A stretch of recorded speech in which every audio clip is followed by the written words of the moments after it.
은혜가 됩니다. 저는 감히 이러한 사람의 이야기를 변화라고 이야기하고 싶습니다. 사람이 변화되는가? 라는 고민을 저는 8년째 하고 있습니다. 사람이 변화될까? 변화된 것처럼 보이지만 그 변화가 그 유통기한이 얼마나 될까? 그래서 한 5년을 달려오던 사람이 교회를 떠나고 사명을 버릴 때를 보면 이게 5년 내내 열정적으로 달려왔던 모습이 있었음에도 불구하고 아니야, 5년 내내 사실은 떠나려고 준비를 하고 있었던 건 아닐까? 라고 생각이 할 만큼 사람이 세우는 것은 참으로 어렵지만 그 사람이 자빠지는 것은 한순간이더라 하는 것입니다. 그리고 우리 성도들마저도 우리가 하나님 앞에서 거룩한 일에, 의로운 일에, 올곧은 일에 우리가 결단을 할 때는 얼마나 그것이 더디고 힘이 드는지 모릅니다. 그러나 마귀가 기뻐하는 일, 또 하나님이 슬퍼하는 일, 또 교회가 아파하는 일, 또 자기 자신을 절대로 이롭게 하지 못하는, 오히려 유익을 주지 못하는 일을 결단할 때를 보면은 얼마나 담대하게 또 얼마나 빠르게 결정을 하는지 모릅니다. 이것이 인생이라고 생각을 하는 것입니다. 오히려 때로는 역으로 저런 허망한 결단을 내리는 형제와 자매가 사명의 길 앞에 또 하나님 주신 비전의 길 앞에 저런 용단을 내릴 수 있다면 얼마나 갸륵한 일이 되겠는가 생각을 하는 것입니다. 그래서 거듭거듭 제가 이런 어떤 생각에 대한 반동인 것처럼 제 머릿속에 항상 가지고 있는 생각이 뭐냐 하면 책의 한 소제목인 것이기도 한데 반대로 생각하자. 그리고 반대로 생각하자. 그리고 반대로 행동하자. 대체로는 부정적인 생각들이 많으니까 하루에 사람이 5만 가지 생각을 하는데 그 5만 가지의 생각 중에서 한 90%는 전부 다 쓰잘데기가 없는 부정적인 생각이라고 하니 내가 나 자신을 너무 과신해가지고 나는 가만히 있어도 긍정적인 생각을 한다라고 과신하지 마시고 내 생각이 대체로는 다 틀렸다고 생각을 하시고 그 반대로 행동을 하자 하면은 참 좋겠다 생각을 하는 것입니다. 그러니까 그만큼 사실은 이걸 말을 뒤집으면 서글프죠. 우리 생각이 그렇게 이렇게 많이 무너져 있고 참 부정적인 생각을 많이 한다는 것 자체가 많이 서글프긴 하지만 그래도 이런 식으로 해가면서 이런 참 오합지졸인 나의 삶이 다루어져 가야 한다고 생각합니다. 오늘 우리 주일 말씀의 주제는 밥상 공동체, 밥상 공동체라고 지었습니다. 한번 따라 하실까요? 시작! 밥상 공동체. 오늘 어떻게 아침에 식사를 다 하고 오셨습니까? 그러시군요. 오늘 영양식을 먹도록 합시다. 배고프시죠? 네. 견딥시다. 이렇게. 성경을 보면 수많은 식탁 교제의 장면들이 나와요. 그 옛날 성경시대 사람들에게는 이 식탁 교제라는 것이 단순한 한 끼의 식사 모임 이상의 의미를 가졌어요. 그것이 바로 어떤 의미인가 하면 패밀리가 된다는 겁니다. 한 가족이 된다 하는 이 패밀리의 의미가 있다는 거예요. 그래서 어떤 사람이 또 다른 사람과 식탁 교제를 한다라고 할 때 가장 중요한 대목은 그 사람들이 거기서 모여가지고 무엇을 먹었나 혹은 얼마나 많이 먹었나 우리는 이런 게 궁금하잖아요. 그런데 그 당시 사람들의 그 궁금증은 누구와 먹었는가 하는 것이 그게 중요한 궁금한 한 요소였습니다. 식탁 교제의 의미는 함께 식사하는 사람들 간의 관계 형성을 의미합니다. 그래서 성경시대 사람들뿐만 아니라 사실 오늘 저와 여러분 같은 오늘날 우리 현대인들에게도 누구와 식사를 했다라고 하는 것이 이슈가 되는 것입니다. 전국에 유명한 맛집을 우리가 들어가 보면 유명한 연예인들이나 혹은 유명한 사회인사들의 어떤 그 왔다 갔다라고 하는 사인들이 이렇게 벽에 도배를 쫙 해놓은 걸 보죠? 그렇습니까? 네, 한두 번씩은 다 가보셨군요. 네.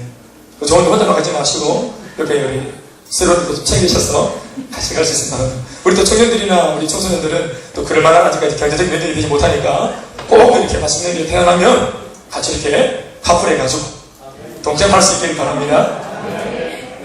네, 잘했죠? 나도 묻어가고 그러니까 사람들이 그들이 유명한 집이다라고 할 때 판단 기준이 뭐냐 하면 음식을 못 먹어봤지만 유명한 사람들이 왔다 갔다 사인을 하고 갔다더라. 그 천하의 입맛 까다롭게 유명한 강호동이가 찍고 갔다더라. 이런 거 포항 갔더니 그 횟집이 쫙 그 해변가에 있는데 그 그 횟집 중에서 한 집만 사람이 바글바글 모여있고 이거 표 받아가지고 줄 서 있더라고요. 다른 집은 다 팔이 날리고. 그 집이 뭐냐니까 1박 2일에 맛집을 같이 이렇게 여행을 했는데 그 중에서 은지원이라고 하는 가수가 그 포항에 와서 회집에 가서 물회를 먹었던 모양이라 그래서 이름하기를 그 집이 은지원 횟집으로 유명하더라고요. 아십니까? 제가 가서 먹어봤는데요. 정말 맛이 별로더라고요. 그때 은지원이가 배가 많이 고팠던 것 같아요. 그래도 실수든지 어떻든지 하나 찍고 와서 은지원 횟집이 딱 되니까 사람들이 계속 몰려가요. 자기가 먹으면서도 맛이 이상한데 은지원이가 맛있다 했으니까 내가 스스로 자기가 이렇게 세뇌시키기를 은지원이가 먹은 재미가 뭔가 다를 거라고 이렇게 할 정도로 이 사람들이 이렇게 무지몽매하게 그런 유명세에 휩쓸려 갈 때가 많다는 것입니다. 그러니까 누가 왔다 갔는가, 누가 먹었는가, 누구랑 먹었는가 굉장히 중요한 것입니다. 저도 여러분 연예인 몇 분하고 식사를 한 적이 있었어요. 교회 초청을 해가지고 제가 이제 그 이벤트 담당하는 목사여가지고 전화로 섭외하고 이만저만 해가지고 이제 식사를 같이 정치에 맞춰서 오면 저도 좋겠는데 이분들이 눈치 없이 또 일찍 오셔가지고 또 혼자 계실 수 없으니까 서로 이제 제 위에는 선배 목사님도 계셨는데 좀 가보시라고 하니까 네가 담당 아니냐고 네가 가라고 그래가지고 쭈삣쭈삣 가가 안녕하세요 이렇게 해가지고 또 딴에 목사라고 또 이렇게 기죽을 수 없으니까 어깨 들고 어리가 이게 이제 이렇게 권사님이고 또 집사님이니까 탤런트도 오고 가수도 오고 이렇게 했는데 뭐 이렇게 하는 것이. 그리고 이제 배가 고프다 그래서 식당을 소개시킬 수도 없고 같이 가는 거예요. 그래서 생전 집에 가가지고 밥을 먹는데 사람들의 눈총이 쫙 꽂히는 거 이쪽에 손님들이 자기 밥을 안 먹고 그래서 연예인 알아보고 연예인과 함께 있는 저 사람 누군가 지 혼자 생각해 그렇게 생각하는지 모르겠는데 지 생각해. 그런데 이 탤런트 분이 이거 저 참치 칼치 뼈를 싹 받아가지고 밥을 떠보라고 밥을 딱 뜯더니 목사님 너무 예뻐가 내가 준다고 칼치를 딱 발라가 싹 얹어주는 거야. 그래서 싹 환장하겠대. 칼치 끝내주네 그날. 그렇게 또 그 탤런트 뭐 이은경 씨입니까? 그 부부도 차에 태워가지고 이렇게 한번 드라이브를 하고 여기 한번 내려다 드렸더니 문을 딱 내리고 이제 이은경 씨가 탁 나가니까 바로 그 옆에 행길에 그 행인들이 어머 하면서 이러고 안 들어만 들여다보고 이렇게. 근데 덤으로 얻어걸리는 이제 그런 케이스였죠. 이게 참 유명세구나 하는 것을 제가 간접적으로 느끼게 된 그런 경우였습니다. 이것이 이제 사람들의 관심이죠. 누구랑 밥을 먹었나? 누구랑 함께 차를 탔나? 이렇게 중요하죠. 아무튼 식탁교제가 형성되었다 하는 것은 상대방에 대한 모든 의심과 경계를 풀고 한 가족으로 그 사람을 받아들인다 하는 의미입니다.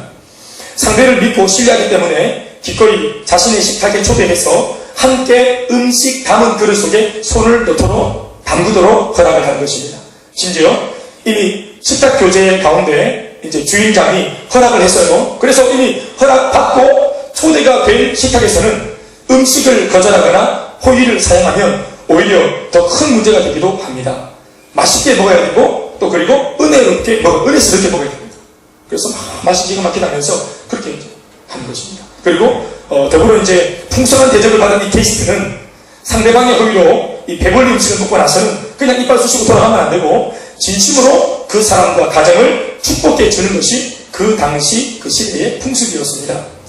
창세기 18장을 보시면 아브라함이 부지 중에 원래 계획했던 것이 아닌데 부지 중에 그 장렬한 태양볕이 그렇게 내려쬐는 누구도 행길에 걸어다녀서는 안 되고 그런 장렬한 오후 12시에 누구에게도 민폐를 끼쳐서는 안 되는 그 당시 사람들의 그 관념으로 그 지나가던 나그네들 주인인 아브라함이 적극적으로 달려가서 그 나그네들을 대접했는데 그 나그네를 딱 대접하고 나서 딱 보니까 그 나그네가 바로 여호와 하나님의 천사의 무리였던 것입니다. 아멘입니까?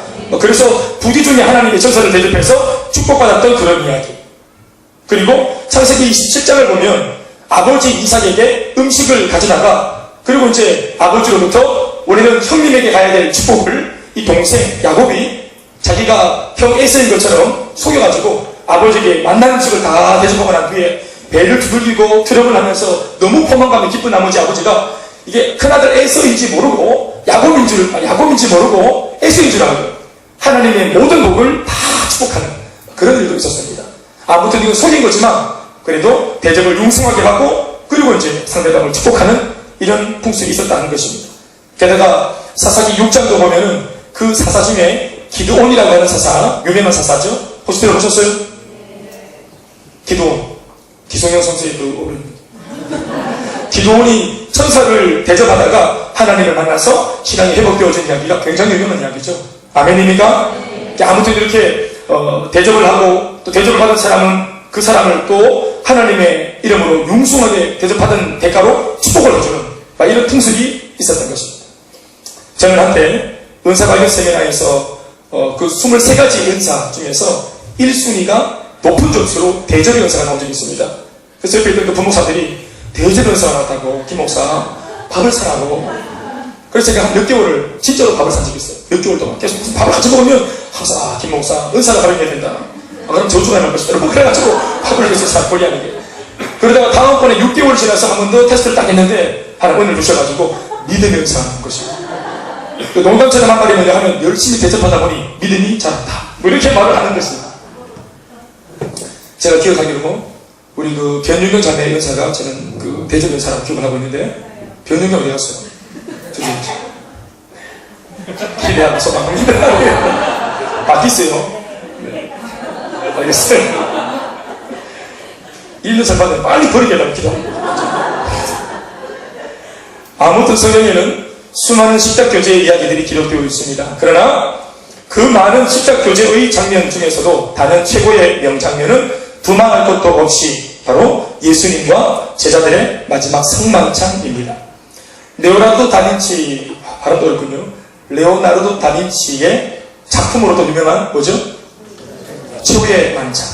네, 이 작품이 저는 마지막 만찬으로 적었네. 최후의 만찬입니까? 아, 틀렸네. 최후의 만찬. 끝이 내 말이잖아요. 끝이 내 말이죠. 최후의 만찬 마지막에. 이 작품이 여러분 부탁을 받고 3년 동안 그린 그림입니다. 그런데 제가 이 얘기를 들어보니까, 배경을 들어보니까 이 다빈치가 이 작품을 만드는데 3년이 걸렸는데 3분의 2가 되는 그 시간 동안은 여러분 뭐를 고민했냐 하니까 작품의 구상을 어떻게 할 건가 이걸 고민하는 게 아니고 식탁 위에 올릴 음식들과 그 메뉴들을 뭐를 그려놓을까 이걸 고민했다는 거예요. 그도 요리에 대해서 되게 이렇게 관심이 많았던 그런 그 예술가가 하더라고요. 그래서 그 음식에 어떤 음식을 올려놓을까? 식탁 위에 마지막 만찬 위에 예수님과 제자들은 마지막 만찬 뭘 먹었을까? 분명히 성경이 떡과 잔을 마시자 했는데 이 쓸데없는 소리를 확 섞은가? 그러다가 먹고도 케이크를 올리고 포도를 올리고 케이크를 올리고 이래서 그 그림 보시면 생명되지 않습니다. 이 잘못된 거죠. 중요한 건 아까 뭐라 그랬습니까? 음식 메뉴가 아니라 식탁 교제에서 중요한 것은 누구랑 먹었는가? 그거 중요한 겁니다. 제자들이 예수님과 먹었으니까 그게 가치롭지. 아멘입니까? 아무튼 주님은 바로 이 성만찬의 식탁 교제를 통하여 제자들을 향한 당신의 사랑을 다 보여주셨습니다. 몸을 뜯었죠. 피를 쏟아 부으시면서 그리고 제자들에게 나눠주시면서 이게 내 몸이고 내 피다. 나의 사랑이다 하면서 사랑을 그들에게 전해준 것입니다. 여러분 그러니 성만찬의 이 메뉴는 다른 것이 아니라 사랑이라고 봐야 할 줄로 믿습니다. 아멘입니까? 원래는 그 대접받은 사람이 대접한 사람에게 조금 전에 말씀드린 것과 같이 잔뜩 먹고 그리고 축복을 빌어야 정상인데 예수님의 이 성만찬은 예수님만 끝까지 당신 친히 제자들을 섬기셨고 당신 친히 그 제자들을 축복하셨습니다. 이 성만찬의 장면은 요한복음 13장의 전체를 통해서 기록되어져 있는데 이 성만찬을 시작하는 전체 13장 말씀 전체 중에서 제일 먼저 이 성만찬의 이야기를 시작하는 첫 구절 1절 말씀은 이렇게 시작을 하고 있습니다. 다 같이 한번 읽어보겠습니다. 시작.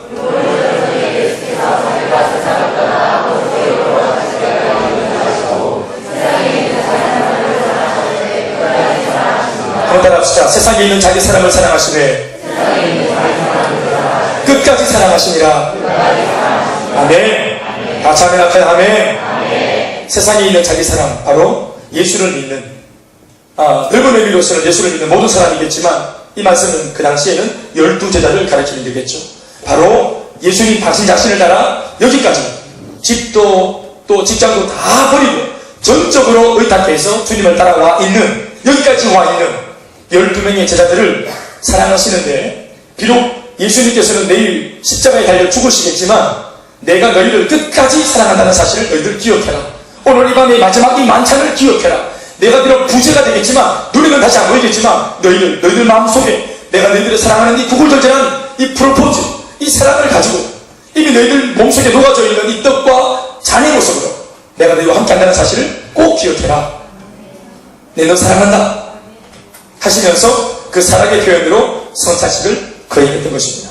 한마디로 이 십자가 교제의 의미는 영원한 사랑입니다. 평범해 보일 수도 있는 이 단 한 번의 십자가 교제를 통해 주님은 십자가의 희생이 무엇을 의미하는 것인지를 친히 보여주셨습니다. 그리고 그 내용은 사랑입니다. 더불어 이 만찬이 끝이 아니라 비록 이름은 최후의 만찬이고 마지막 만찬이고 또 실제도 그랬지만, 그러나 이 만찬의 의미는 이후에, 오늘 이 밤의 만찬이 끝나는 것이 아니라 이후에 다시 만나게 될 저 천국에서는 이 만찬이 영원토록 이어지게 될 것이라 하는 메시지를 그들에게 주신 것입니다. 사랑하는 여러분, 이 메시지는 예수님을 믿고 사는 저와 여러분 모두에게도 동일하게 해당되는 말씀이라고 믿으시면 좋겠습니다. 오늘 우리가, 저와 여러분들이 예수님을 믿는다고 할 때, 내가 신앙생활을 하고 내가 예수님을 내 마음속에 모셨다라고 하는 이것은 내가 모신 것이 아니라 주님 앞에 내가 나와 선 것입니다. 이거 믿으십니까? 주님이 불러 나를 세우신 것입니다. 근데 그 세우신 장소가 뭐냐 하면 바로 주님의 그 아름다운 영적인 식탁 교제 자리에 나를 앉혀놓은 것입니다. 우리 모두는 왕의 만찬에 초대된 것을 믿습니다. 오늘 우리를 이 왕의 만찬으로 초대하신 분이 누구신지, 오늘 내 앞에 앉아서 내게 음식을 권하는 분이 누구신지, 오늘 내가 누구랑 앉아서 지금 이 영적 식탁 교제를 하고 있는지, 예배도 여러분, 우리가 은밀하게 말하면 이게 뭡니까? 왕의 만찬 앞에 우리가 초대받아본 것입니다. 이게 여러분, 이게 왕의 만찬에 초대받은 것입니다. 아무나 올 수 없는 것입니다. 옛날에는 여러분, 하나님이 택한 사람이 아니면 예배 드리는 자리에서, 제사를 드리는 자리에서 바로 즉사했습니다. 생명을 담보로 사람들이 그 죽음의 선을 넘어서서 산자의 땅에 서서 살아있는 하나님을 아련하고 주님을 예배했던 것이죠. 할렐루야. 아무나 드리는 예배가 아니라, 그런가 하면 예수님보다 1000년 전의 인물이었던 다윗 왕이 남긴 시편 중에서도 자신이 경험한 하나님과의 이 식탁 교제 이야기를 우리는 시편을 통해서 전해드렸습니다. 그 식탁 교제 이야기가 적힌 시편은 다름 아닌, 좀 의외의 말씀일 수도 있겠지만 혹시 아는 분 계십니까? 계속 진행하겠습니다. 바로 시편 23편 5절 말씀입니다. 우리가 잘 아는 왜 이렇게 시작하는 시편 있잖아요. 여호와는 나의 목자시니 내게 부족함이 없으리로다. 그 다음 잘 보시잖아요. 유명한 성구 말씀이죠.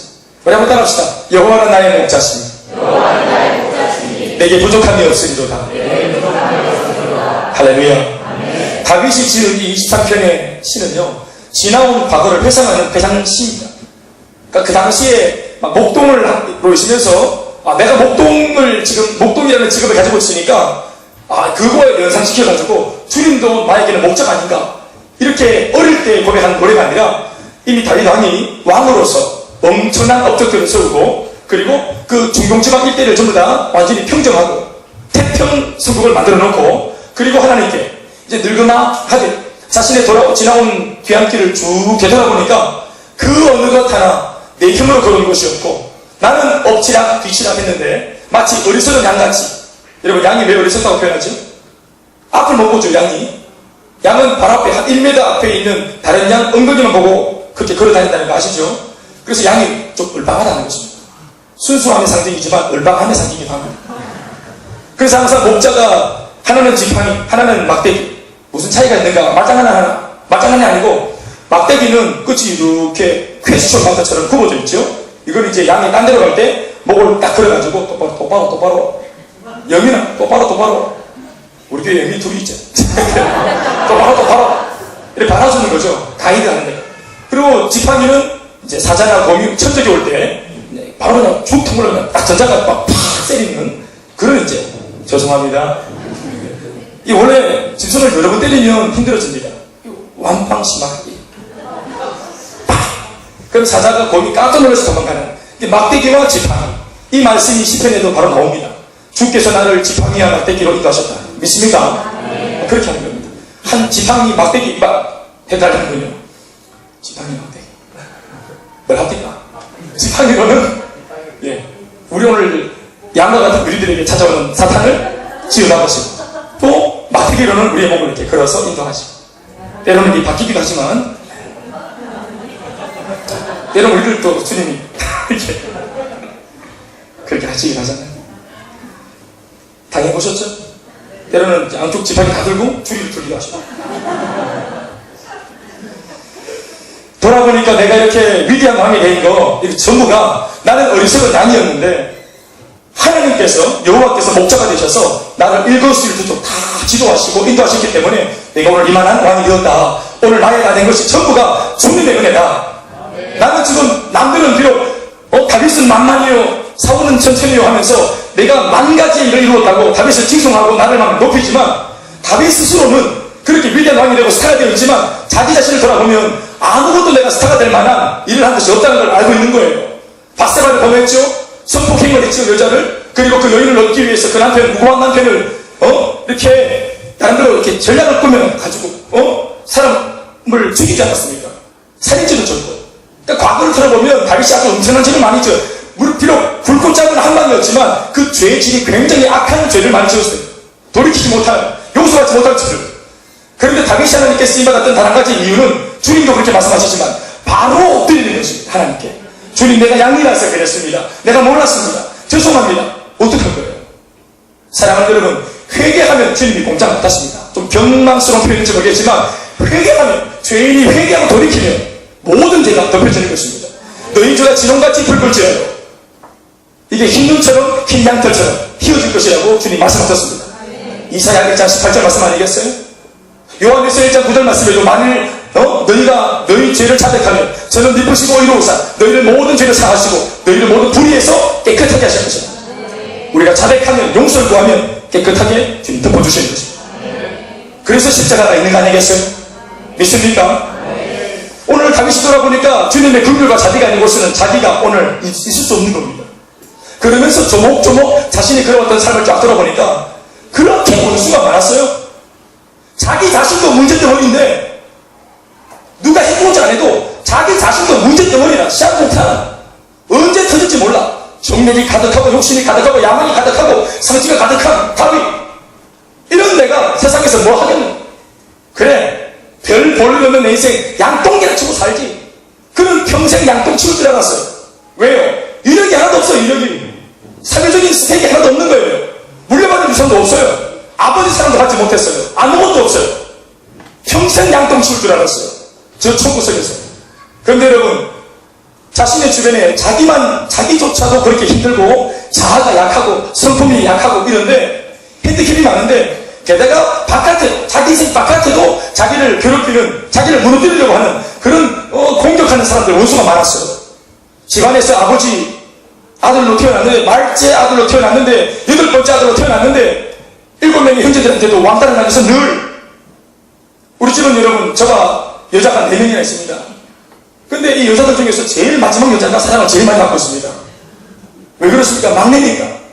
이 막내는 막 지 맘대로 울어 제끼고 또 맘대로 싸 제끼고 오줌도 아무 때나 하나 싸고 그래도 누구 하나 그렇게 뭐 특별히 감동을 상해가지고 뭐 힘든 사람 별로 없습니다. 애니까 원래 그러니까. 그런데 유대인 시방에서는 막내가 사랑을 못 받았어요. 왜요? 돈이 안 되니까. 경제적인 능력이 없기 때문에 사랑을 못 받는 겁니다. 그들은 항상 경제적인 능력으로 사랑을 판단했어요. 그러니까 말째는 소비자죠. 100% 소비자입니다. 뭔가 생산하는 것이 없으니까 양똥이나 치고 하고 보낸 겁니다. 잔칫날에도 명절에도 그런 열심히 일을 했습니다. 그러니까 아버지가 원수고 거의 7 형제들이 다 원수입니다. 사랑받지 못했습니다. 그리고 이제 가정에서 사랑을 못 받았으니까 유일한 하나의 탈출구가 어딥니까? 장가 가서 서가집 장만하는 거 아니겠어요? 비록 오늘날 우리들의 개념과는 좀 반대가 되어 있지만, 우리는 본가에서 좀 힘들 때 여자분들이 물론 다 그런 건 아니겠지만 좋은 남자 만나가지고 좋은 시댁 만나서 사랑을 듬뿍 받고자, 그래서 이 결혼을 탈출구로 생각하는 분들도 굉장히 많지 않습니까? 사랑하는 여러분, 다윗도 그랬는지 모르겠습니다. 그래서 왕의 딸과 결혼을 하지 않습니까? 골리앗을 때리 잡은 대가로. 그래서 왕의 딸 미갈과 함께 결혼을 하고 뭐 그렇게 했는데, 이 원수가 다른 사람이 아니라 장인 어른이었던 사울이 원수였죠. 시기와 질투에 눈이 멀어가지고 사위 다윗을 죽이려고 했지. 사위가 잘하면은 이뻐 죽고, 사위가 인정받으면은 장인과 장모가 이뻐 주고, 몰래 들은 게 아니겠어요? 근데 자기와 라이벌 관계를 생각하는 거예요. 여러분, 오늘날 제가 아이돌과 제가 경쟁자로 제가 혼자 착각 아니겠어요? 아이들은 전혀 그런 생각하지 않는데, 내가 만약 영민이랑 피부 막 이걸 결혼 혼자 막 저런 주고 패션이 마음에 드는데 경쟁자로 생각합니다. 혼자. 아무도 그렇게 생각하지 않는데. 왜? 깁스를 늙었잖아요. 근데 혼자 막 우리 이름이 40대 50대 아줌마가 됐는데도 불구하고 청년애들 같지만 피부를 막 시기하고 싫다고, 저놈이 집에 어디서 저걸 셀이 발라가지고 저래, 제품 얻을 거 이렇게 아무도 그렇게 생각 안 하는데 혼자. 사울이 그렇게 했단 말이에요. 그래서 다윗을 계속 공격했죠. 상처 많이 받았습니다. 또 부인도 편이 아니었습니다. 뜨겁게 예배하고 찬양하면 옆에서 조롱하고, 부인이 그랬단 말이에요. 예수 작작 믿으라고. 그리고 애들을 낳았는데 아들 중에서도 어때요? 압살롬이라고 하는 아들은 반역을 일으켜가지고 자기 아버지를 죽이려고 했죠. 정권을 찬탈하려고. 아버지 죽이려고 했단 말이에요. 그러니까 평생의 원수들, 평생의 지뢰밭길을 걸어왔습니다. 하나님이 목자가 되어서 길을 안내해주지 않았다면 오늘날 다윗은 없는 것입니다. 그러면서 여러분, 자신의 삶은 전쟁이었고 자신의 삶은 치열한 전쟁터에서 지뢰밭을 걸어온 삶이라고 말을 하는 이 다윗의 그 고백 속에 5절 말씀을 우리가 눈여겨볼 때 뭐라고 하냐면 이렇게 말하죠. 주께서, 시작, 주께서 내 원수의 목전에서 내게 상을 차려주시고 기름을 내 머리에 바르셨으니 내 잔이 넘치나이다. 할렐루야. 원수들이 많았다 했죠. 주께서 내 원수들의 목전에서, 목전이라는 것이 뭡니까? 면전 앞에, 얼굴 앞에서 수많은 원수, 아버지, 7 형제, 사울, 또 부인, 또 압살롬, 또 수많은 이 쿠데타를 일으키려고 수상탄 노리고 있는 수많은 적들, 또 게다가 진짜로 이렇게 물리적으로 떨어져 있던 이방의 적들, 블레셋 적들, 골리앗의 후손들, 다윗이 원수 아니겠어요? 모든 그 원수들이 다윗을 떼어싸고 전부 다 칼, 망치, 포, 무기를 있는 대로 다 꺼내가지고 죽이려고 들 때, 포위가 되어서 이제 옴짝달싹하지 못하게 된 다윗이 벌벌 떨고 있을 때 갑자기 홍해바다처럼 길이 쫙 열리면서 광채를 내시니 한 분이 뚜벅뚜벅 걸어오시는데 그분이 누구냐면 바로 여호와 하나님이신 겁니다. 비켜라! 동작 그만! 했어. 그 칼 딱 걷어라! 그 모의하는 소리, 그 거짓말, 그 응애하는 소리, 그 작가하는 소리, 거짓된 풍문, 모욕을 주는 말, 능력을 주는 말, 거짓말 다 멈춰라. 내 종을 더 이상 욕보이지 마라. 내 아들 다윗을 더 이상 욕보이지 마라. 그리고 뚜벅뚜벅 범상치 않게 보이는 분이 쫙 들어오셔서 밥상 하나를 다 차린 겁니다. 이게 뭐 한식인지 뷔페인지 모르겠지만 밥상 하나를 딱 차려놓고 보란 듯이 바로 옆에 수많은 원수들이 다 보는 앞에서 그들의 목전에서 벌벌 끌고 있는 다윗에게 매트를 두르고 머리를 이렇게 빗겨놓고 떼국머리 쩔쩔 흐르는 얼굴을 손으로 닦아내시면서 많이 들었죠. 앉아. 수고했다. 고생 많았다. 그리고 상처 하나를 탁 들어서 탁탁탁 들어. 무기농 상처.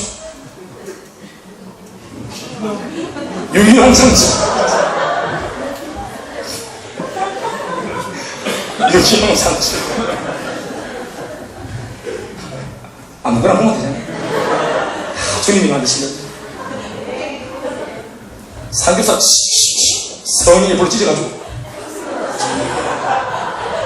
된장 확 세게 이만큼 사랑하는 만큼 상추의 사이즈가 큰 겁니다. 아시죠? 장모님이 사주는 상추 이만합니다. 바로 그날 입 터지는 날입니다.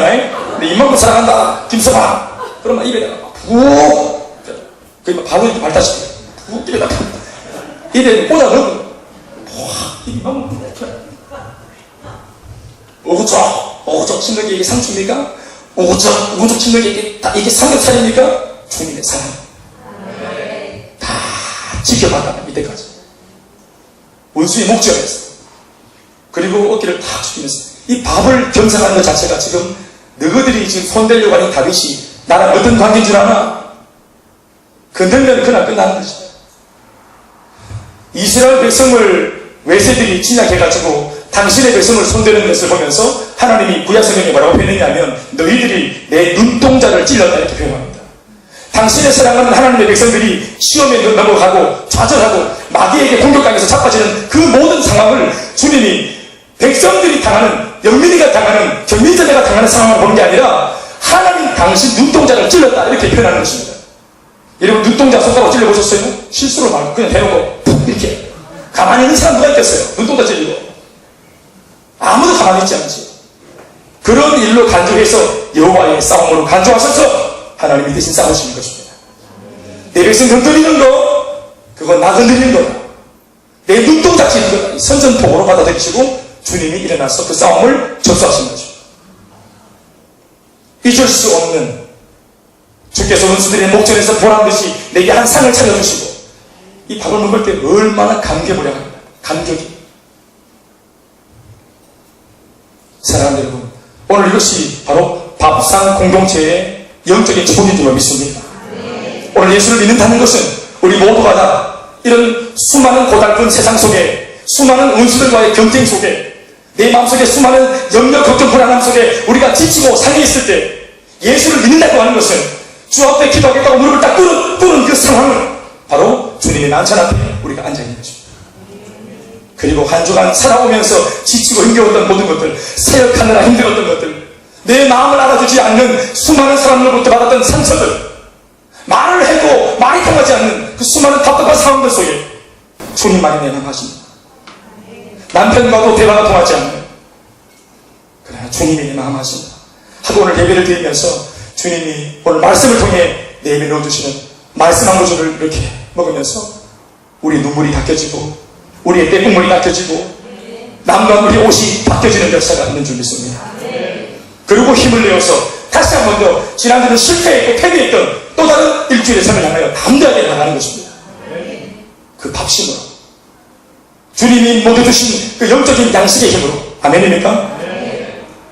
그리고 세 번째는 또 잊을 수 없는 하나의 식탁 교제 장면이 있는데 신앙을 저버린 베드로를 회복시켜 주시기 위해서 예수님께서 친히 준비하신 갈릴리 바닷가에서의 식탁 교제입니다. 요한복음 21장 12절에서 14절 말씀을 보면 이 배경 자체가 부활하신 예수님을 두 번이나 만났음에도 불구하고 베드로는 세상에 매여가지고 먹고 사는 문제로 주님의 사명을 다 잊어버리고 부활하신 주님, 다시 살아나신 주님을 눈으로 목격을 했음에도 불구하고 이 먹고 사는 세상적인 문제 때문에 발목 잡혀서 주님 다 잊고 주님을 만나서 감격은스럽지만 주님 먹고는 살아야 되겠습니다. 양해해 주세요. 그리고 갈릴리 바닷가에 고기 잡으러 쑥 가보대요. 그래서 밤새도록 옛날처럼 그 옛날 3년 전에 베드로가 예수님 처음 만날 때 그 장면처럼 열심히 그물 짚는데 마치 또 그 첫날 주님 만날 때 그 밤처럼 물고기를 한 마리도 못 잡고 있었을 때 해변가에서 세 번째 나타나신 예수님이 저 멀리 떨어진 배 위에 베드로를 보시면서 베드로야, 얘들아, 너희들 물고기가 좀 있느냐? 한 마리도 없습니다. 그러면 배 오른쪽에 그물을 한번 던져봐라 해서 그물을 딱 던졌더니 그물이 터질 정도로 물고기가 많이 잡혔어요. 그래서 그 물고기를 씌워봤더니 153마리의 물고기를 잡았죠. 그리고 물고기를 딱 보는 순간 예수님이 오셨구나. 3년 전 그 장면이 또 흐르면서 그리고 숱하게 들었던 3년 동안 받았던 훈련, 또 들었던 말씀, 눈으로 보았던 기적, 예수님의 품에 안겨서 주는 그리스도시요 살아계신 하나님의 아들이 맞다고 생명 다해 주님 안에서 기도 말했던 그 모든 고백들, 잊어버린 고백들, 잊어버린 신앙들, 주님과 첫사랑 양육을 받으면서 감격을 향해 내가 구원받았구나, 내가 용서받았구나, 사죄받았구나, 내 기도는 응답을 받을 수 있다구나 하는구나, 나를 인도하시고 내게 승리를 주신 하나님이라면서 확신하며 흘렸던 눈물들을 다 기억합니다. 이런 잊었던 기전, 잊었던 사명, 내 사는 게 바쁘고 내 감정에 충실한 나머지 잊어버렸던 주님의 그 놀라운 살아있는 비전을 듣고 다시 주님께 나오는 거예요.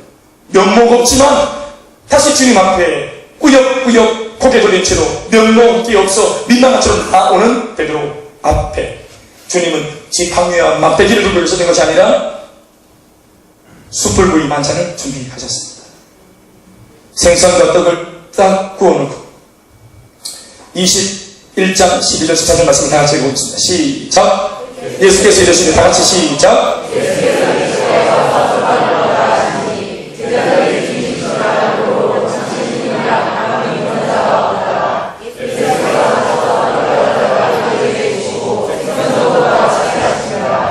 이것은 예수께서 죽은 자 가운데서 살아나신 후에 세 번째로 제자들에게 나타나신 것이라. 실패한 베드로, 침체된 베드로. 여러분 잘 보십시오. 예수님이 부활하시고 난 뒤에 베드로가 시험 당한 적이 없습니다. 마귀가 찾아와서 시험을 걸었다는 것, 그의 마음을 격동시킨 그런 장면 없습니다. 그럼에도 베드로가 부활하신 주님을 두 번이나 뜨겁게 은혜의 경험을 했음에도 불구하고 돌이켰다. 세상으로 나갔다. 시험을 받아서 그런 게 아니고 자기 속에 의지를 가지고 맨정신으로 자기 스스로가 결정해서 주님의 사명을 외면하고 있습니다. 마귀의 시험을 받아서 자빠진 게 아닙니다. 본인이 맨정신으로 사명도 좋고 주님의 부활도 좋고 다 좋지만 나는 물고기다. 마지막까지 그 고집을 부리고 3년 반 동안 받았던 모든 말씀 다 접어 이 먹고 사는 이 문제, 이걸 자신의 뇌리 속에 가득 담고 억지로 끌려간 게 아니라 자신의 자유로 뚜벅뚜벅 그 해변가로 걸어갔습니다. 그러니 그 죄가, 죄질이 사실은 나쁜 겁니다. 그런데 여러분, 그런 처참한 모습에 그런 몰골을 가지고 있는 베드로에게 마저 주님이 오셔서 줘봐, 이 아침 식사를 준비하십니다. 생선을 발라주시고 입에 넣어주시고, 그것도 수많은 생선 중에서 베드로가 3년 반 동안 살아보면서 뭘 좋아하는지 주님이 아시는 겁니다. 말씀에 적혀 있지 않지만 주님께서 그렇게 배려했다고 저는 믿는데요, 수많은 생선 중에서 베드로가 제일 좋아하는 그 취향을 따라서, 그리고 이 음식을 구워내는 것도 이게 미디움으로, 웰던으로 그가 좋아하는 그런 취향을 따라 싹 구워가지고 탁 산들 고등어 한 덩어리를 입에다 푹 넣어주면서, 니 왜 그랬노? 나를 3번이나 부인하대? 오늘 내가 닭을 굽을까 그랬나? 네가 부인했을 때 닭이 그렇지? 이 닭을 먹으면서 얘기 좀 해봐. 뭐 기억나는 거 없어? 이 닭 먹으면서? 한 마리 먹으면 모르겠어? 보수기 2마리지. 내가 그럴 줄 한 마리 더 준비했지. 한 마리 더 먹으면서 좀 잘 생각해봐. 뭐 찌르는 게 없는지. 힌트 줄까? 3. 3번 부인했지. 이러면서 몽둥이 끓이는 게 아니고 생선입니다. 생선이 뭐죠, 여러분? 처음 예수님과 베드로가 만났던 모티브, 그게 물고기입니다.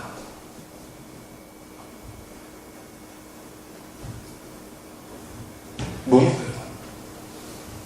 이 물고기 첫사랑, 그 중간에 있었던 실수, 그 중간에 있었던 실패, 나 모른다.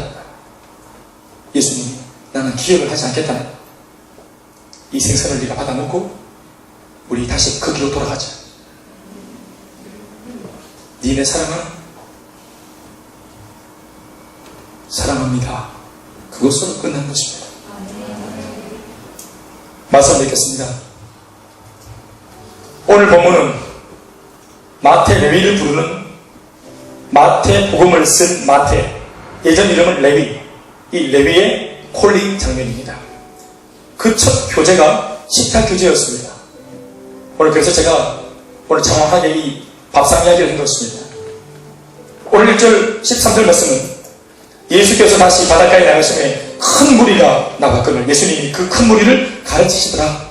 그런데 그 큰 무리를 뒤로 하고 그냥 지나가시다가 알페오의 아들 레위가 세관에 앉아있는 것을 보시고, 레위를 보시고 주님의 눈동자가 큰 무리, 다수의 자기를 따르는 큰 무리, 예수 이름을 환호하는 그 큰 무리, 아니에요 여러분. 예수님의 관심은 군중에게 있지 않습니다.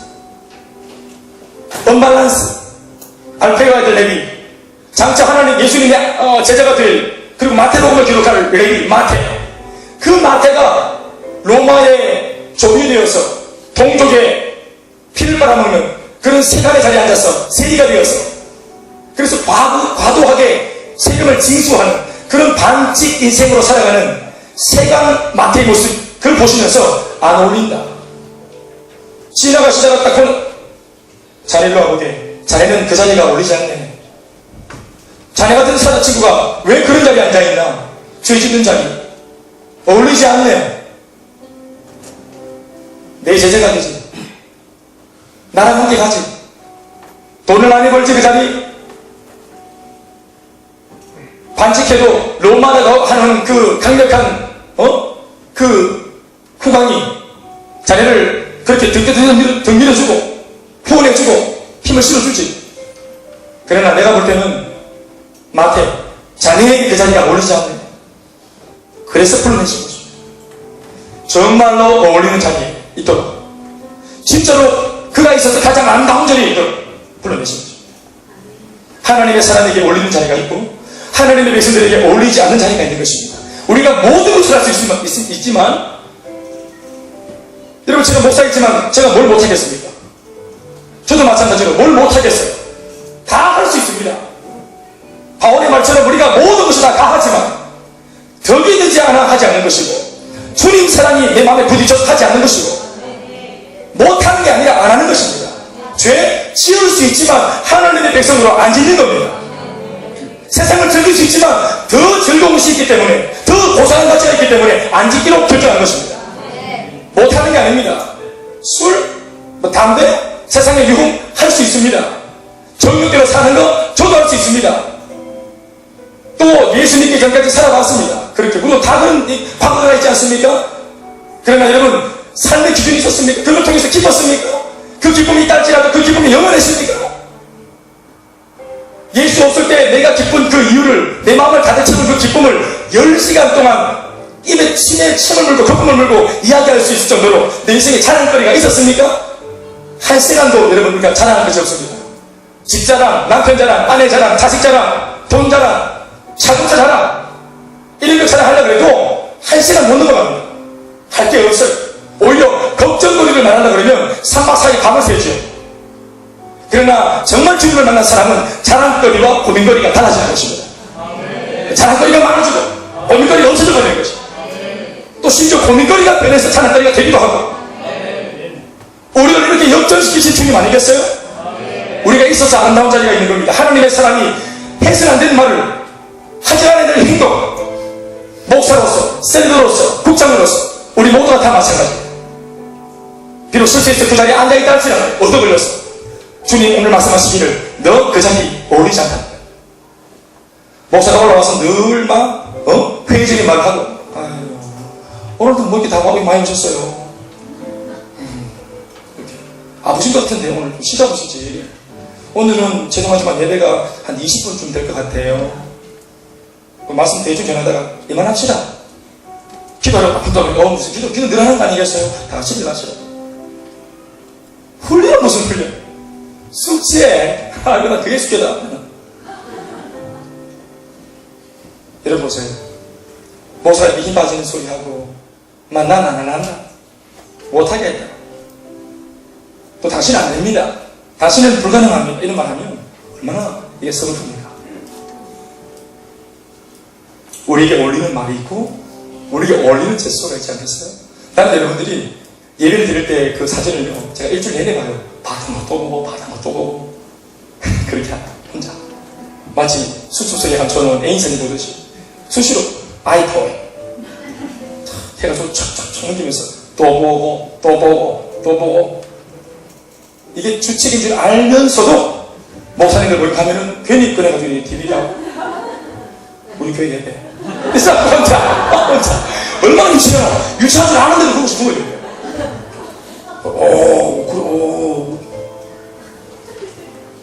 근데 그 사람들이 반응은 관심 없어. 그냥 보여주는 게 그냥 영적 자주 가는 거예요. 저는 또 제가요, 잘 못하는 설교지만 제 설교를 제가 또 그렇게 좋아하네. 저는 제 설교를 일주일 내내 들어요. 옛날 거 듣고 또 듣고 혼자 웃고 막. 또 제가 제 설교를 웃고 여러분 적고. 왜냐하면 원고에 없는 말을 할 때도 있으니까 적어놔야 돼. 또 나도 써먹어야 되잖아. 또 우리 성도들이 감사하게도 잘 살구잖아. 잘 살구잖아. 얼마나 감사해. 나 계속 할 거야, 계속. 같은 말 계속. 제게 주신 은혜가 뭐냐면 반복적으로 말하는데 새로워. 이게 들었던 말인 줄 알면서도 마음이 반응하고. 이야, 이게 은혜인 거지. 할렐루야.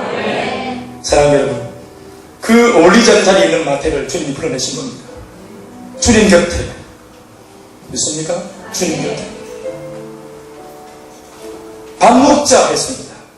그리고 마태 집에서 예수님이 손님인데도 친구 다 데려와라.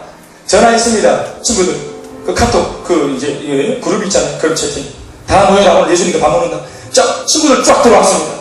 쫙 들어왔는데 다 보니까, 쭉 보니까 전부 다 저희, 전부 다 막 문신에다가, 호랑이, 용, 전부 다 막 우두리 까는데 보니까 건드기 다 이렇게 해가지고 막, 쫙 깍두기 힘들도 다 해가지고. 마태 친구들이 전부 다, 마태가 직업이 내리니까, 세리니까, 세리 동료들, 그 못된 동족들의 피를 빨아먹는 이 못된 짓을 하는 사람들이 전부 다 쫙 온 겁니다. 그리고 또 평소에 알고 지내던 그 조폭, 다 데려온 겁니다. 또 예수님하고 같이 밥 먹는 거예요. 그러니까 마태의 집을 바라보는 수많은 군중들이, 와, 예수님 완전 오야분인가 봐요. 완전 저 예수님 친구들이 있죠, 봐라. 전부 다 죄인들이야. 전부 다 범법자들. 거기서 밥을 같이 먹고, 인자 한번 넣으러 웃으면서 같이 막 웃고 즐기고, 이걸 보면서, 와, 예수님이 만약 하나님의 아들이면 저런 짓을 할 수 있나? 예수님이 영의 눈이 있으니까 저 사람들이 죄인인 것을 그만 알아보고 물을 쳐야지. 어떻게 죄인인 줄 몰라서 저렇게 하고 있냐? 저거는 영적인 눈이 없는 걸 보니까 예수님은 하나님의 아들이 아니다. 그럼 막 무시하려고 하는 찰나에 예수님이 문을 딱 열고 바리새인가 딱 나가서는 말이 뭐냐? 내가 바로 이거 하러 왔다. 그리고 하신 유명한 말씀은 뭡니까? 의원은 건강한 자에게는 의원이 필요 없고 병든 자에게라야 의사가 필요하니 나는 영혼의 의사인데 이들이 병들었으므로 내가 왕지는 것이다. 그러니 오늘 내가 이들과 함께 있는 것이 이게 아름다운 만남이 아니겠나? 중요한 것은 이들이 나를 만나 더 이상 병들지 않고 회복되어져서 소망이 차고 희망이 차고 또 비전이 생기고 사명이 생기고 꿈이 생겨서 기쁨으로 다음날 이 집을 나가게 되면 그것이 귀한 거 아니겠어요? 아멘입니까? 이것을 위해서 주님이 오셨다는 겁니다. 예수님이 오신 목적은 바로 나를 위해서 오셨습니다. 나. 병든 나를 위해서. 주님이 필요한 겁니다. 술 끊고 담배 끊고 교회 못 옵니다, 여러분. 교회 와서 술이 끊어지고 담배가 끊어지는 것입니다. 죄를 끊고 못 옵니다, 여러분. 주님을 만나서 제가 끊어지는 것이지. 상한 마음, 지키시는 마음 고치고 오는 것이 아니라 있는 모습 그대로 와서 고쳐지는 것입니다. 왜냐하면 여기는 영혼의 응급실입니다. 오늘 이 말씀을 기억하시면서 그들과 함께 있던 그 죄민과의 멋진 밥상 공동체 한 끼 식사를 통해서 모든 죄를 덮어버리는 그 주님의 그 밥상의 은혜, 그 식탁의 은혜, 그 만찬의 은혜, 오늘 그것이 있는 줄 믿습니다. 여기에 있는 줄 믿습니다. 여러분, 마지막으로 꼭 봐야 될 말씀 하나 있습니다. 저는 이 장면을 보면서 온몸의 천륜이 막 느껴졌더라 했어요. 15절 한 절 말씀이에요. 다 같이 시작. 그의 집에 앉아 잡수실 때에 그만 많은 세리와 죄인들이 예수와 그의 제자들과 함께 앉았으니 이게 여러분 얼마나 언밸런스한 모습입니까? 부족하죠. 가장 거룩한 공동체와 가장 타락한 공동체가 밥상 하나를 중간에 놓고 같이 딱 겸상해서 앉은 겁니다. 함께 앉았습니다. 세리 공동체와 예수 공동체가 함께 한 자리에 앉은 겁니다. 여러분, 오늘날 예수님의 사람들과 교회는 거룩해야 됩니다. 믿습니까? 그러나 여기서 말하는 거룩이라고 하는 것은 죄가 싫어서 죄에 오염되기 싫어서 죄가 묻기 싫어서 죄를 향하여 세상을 향하여 등을 돌리고 앉아있는 모습이 아니라 그 죄와 그 소망 없는 그 추한 세상 속에 이 거룩하게 구별되어진 하나님의 사람들과 교회가 들어가서 그 속에서 그 오염되고 타락한 사람들을 바꾸어가 죄와 상처와 고통을 벗겨내는 거룩이 되어야 하는 것입니다. 부족한 사람을 볼 때 나는 싫어, 함께하기 싫어가 아니라 사랑하는 여러분, 그들이 말씀 앞에 거룩으로 그렇게 실어줄 수 있도록 기도가 또 인도가 터치가 있어야 하는 것입니다. 오늘 이 회복의 은혜가 저와 여러분 모두들에게 있어지기를 주의 이름으로 축원을 드립니다. 다시 기도하겠습니다. 우리 시간 다 같이 우리도 한 자리에 앉아 있습니다. 저마다 모습은 다 다르지만 한 자리에 앉아 있습니다. 공동체, 오늘 이 자리에 예수의 제자로 온 사람도 있고 삶의 모양을 볼 때는 세리 공동체와 같은 모습으로 온 사람도 있습니다. 그러나 함께 앉아 있습니다. 그리고 이 자리에 무엇보다 이 만찬을 배설하신 주님이 계십니다. 그리고 우리는 오늘 이 예배를 통해서 하나가 될 것입니다. 우리 다 같이 손을 잡고 함께 기도하실 것입니다. 하나님이여, 우리에게 이 은혜를 주셔서 이제 3주년 우리가 되어 교회가 새성전 이전 예배를 드리고 이렇게 은혜를 받고 축복하던 이 마당에 우리가 은혜 주신 주님의 의도와 목적을 알아서 우리만 잘났고 우리만 복을 받았다가 아니라 이 놀라운 은혜와 축복의 소식을 지역과 또 교회와 수많은 사람들에게 증가하고 나누어 줄 수 있는 우리가 될 수 있도록 도와주시옵소서. 우리도 또 다른 사람을 초청해서 만찬을 통해 그들을 시켜줄 수 있는 사람이 되게 해주옵소서. 우리 같이 손잡고 기도하시겠습니다. 주여 감사합니다. 할렐루야. 주님 감사합니다.